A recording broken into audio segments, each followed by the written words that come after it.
I always dress up, and there was a time when I had a boss, a male boss, who intimidated me a little bit, and he was not particularly friendly to me, and I wore a pinstripe power suit to make myself feel,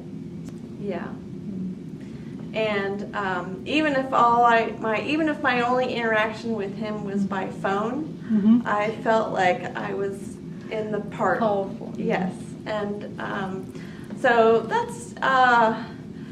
I think it depends a lot on your work environment, and it depends how long you've been in your position. So I think the more people know you, the less they care about the outward presentation that you have, but nevertheless, I would never be caught in casual shorts, t-shirt, sneakers when I'm going to work. I think it makes a difference in how people perceive if you are serious about your job, and the kind of authority that you need to have when you're the boss. You know, my style, as I was saying, is very collaborative. I'm a friendly person.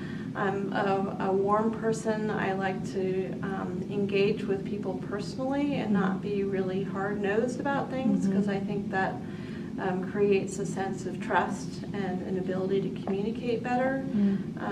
But I wouldn't take it so far as to be that casual.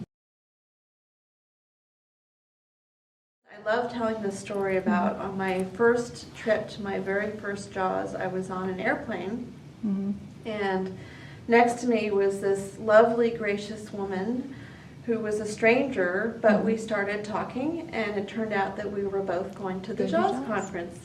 And her name was Edie Lederer. And when I asked what she did for a living, she says, well, I'm the AP correspondent for the United Nations. And I thought, oh, wow, I'm in, the presence of royalty here. And I felt a little intimidated because I was not, very experienced, and I was, going to find some mentors, but I didn't really feel like I had a lot to offer, and I was a little insecure.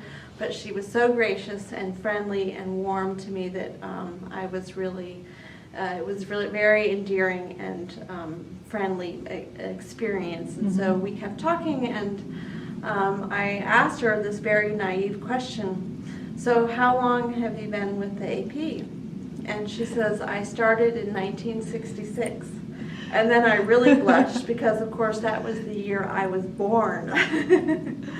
So Edie has, ever since that first meeting, been so kind and generous with me. And that is the way of JAWS. It is people who have lots of experience reaching out to embrace the younger generation, and it actually works the other way just as well, where people who are coming into this profession who are very tech savvy with a lot of digital skills are teaching the older generation how to enhance the work that they have done, and the kind of symbiosis that happens back and forth is just amazing to watch.